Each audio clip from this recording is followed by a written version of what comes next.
Menurut wejangan Syekh Siti Jenar, orang sembahyang itu tidak memperoleh apa-apa, baik di sana maupun di sini. Nyatanya kalau ia sakit, ia menjadi bingung. Jika tidur, seperti budak di sembarang tempat. Jika ia miskin, mohon agar menjadi kaya dikabulkan. Apabila ia sakaratul maut, matanya membelalak, tiada kerohan, karena ia segan meninggalkan dunia ini.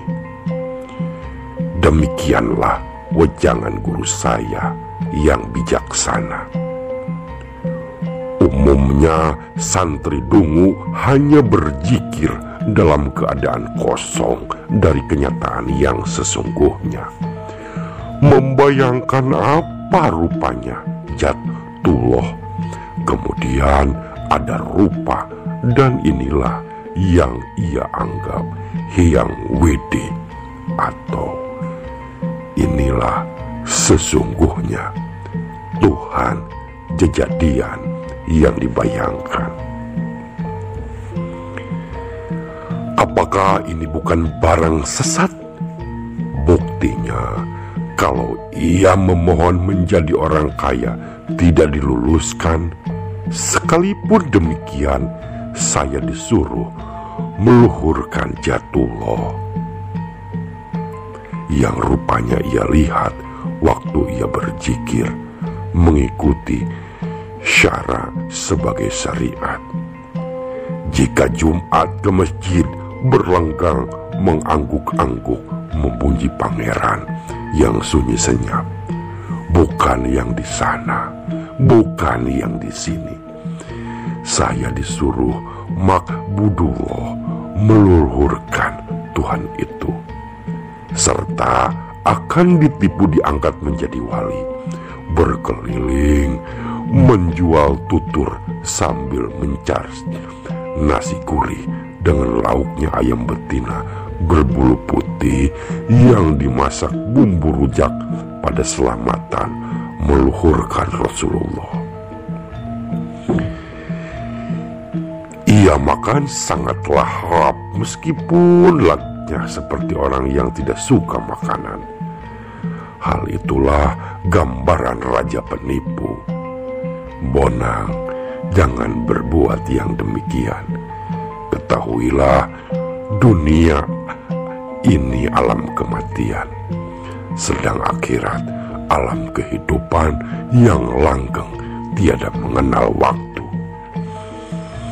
Barang siapa yang senang pada alam kematian ini, ia terjerat goda, terlekat pada surga dan neraka, menemui panas, sedih, haus, dan lapar.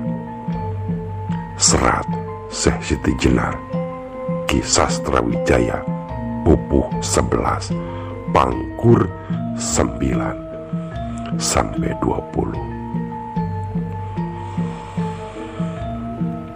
Tiada usah merasa enggan menerima petuahku yang 3 buah jumlahnya. Pertama, janganlah hendak kamu menjalankan penipuan yang keterlaluan, agar supaya kamu tidak ditertawakan orang di kelak kemudian hari.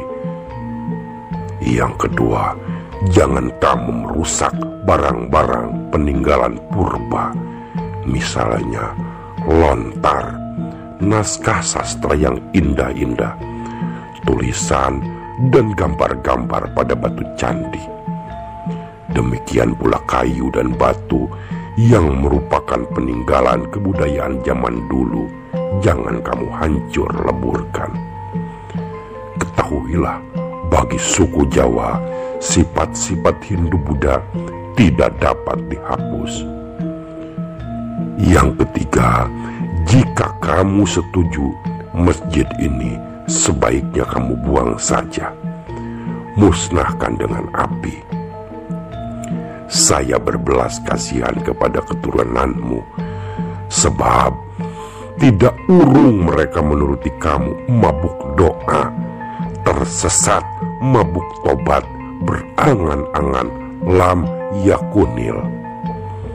Orang yang menyembah nama yang tiada wujudnya harus dicegah. Maka dari itu jangan kamu terus-teruskan, sebab itu palsu. Serat Syekh Siti Jenar, Ki Sastra Wijaya, Upuh 11, Pangkur 25 sampai 36.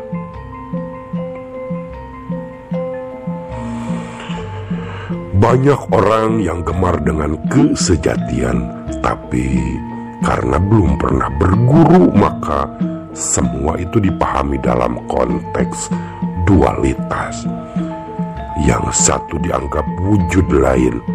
Sesungguhnya orang yang melihat seperti ini akan kecewa, apalagi yang ditemui akan menjadi hilang. Walaupun dia berkeliling mencari, ia tidak akan menemukan yang dicari. Padahal yang dicari sesungguhnya telah ditimang dan ditebang, dipegang, bahkan sampai keberatan membawanya.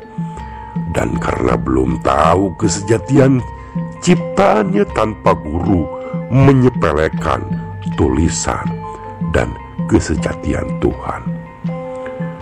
Walaupun diturunkan sampai capai, ditunjukkan jalannya, sesungguhnya dia tidak memahami, karena ia hanya sibuk menghitung dosa besar dan kecil yang diketahuinya tentang hal kufur, kafir yang ditolaknya itu.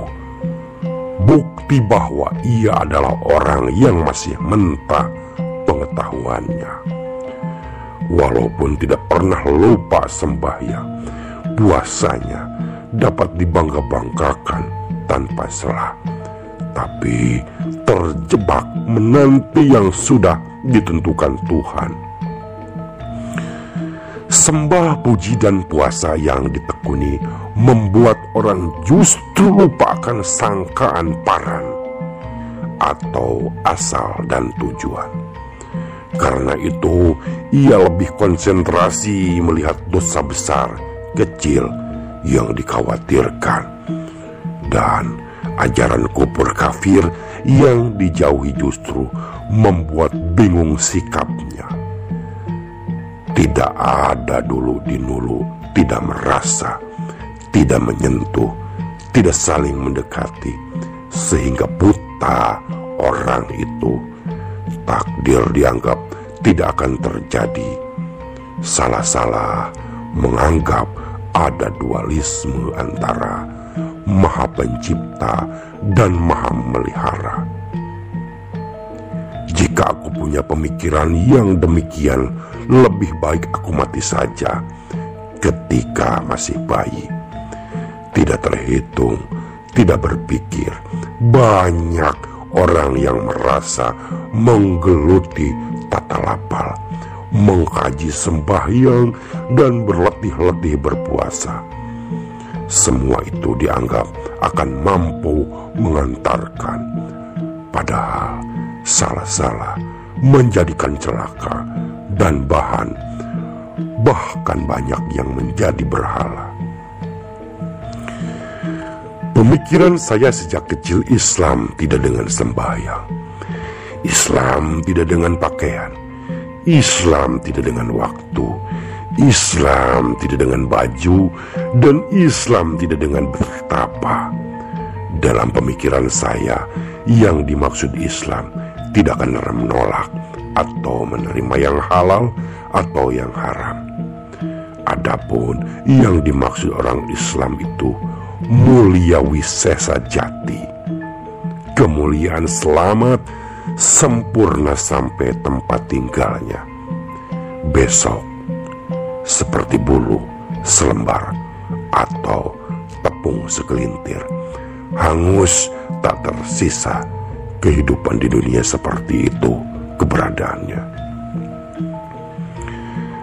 Manusia sebelum tahu makna alif akan menjadi berantakan. Alif menjadi panutan sebab untuk semua huruf Alif adalah yang pertama. Alif itu badan idafi sebagai anugerah. Dua-duanya bukan Allah. Alif merupakan takdir, sedangkan yang tidak bersatu namanya alif, lapat. Sebelum itu jagat ciptaannya sudah ada, lalu alif menjadi gantinya yang memiliki wujud tunggal. Iya, tunggal rasa, tunggal wujud.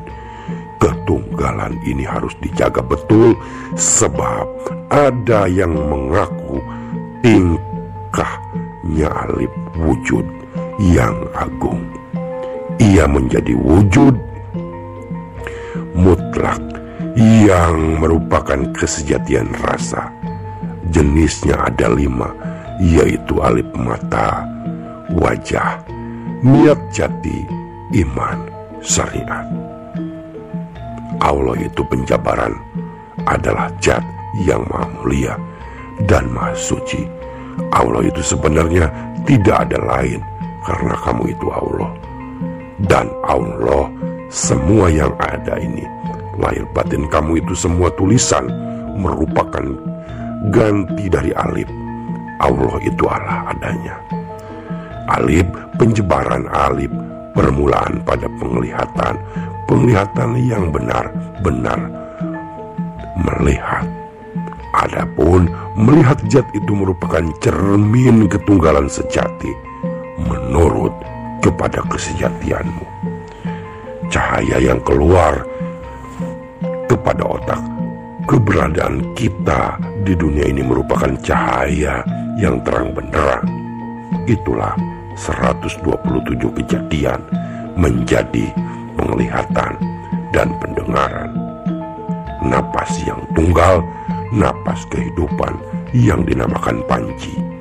Panji bayangan, zat yang mewujud pada kebanyakan imam yang menyebut zikir sejati, la ilaha illallah.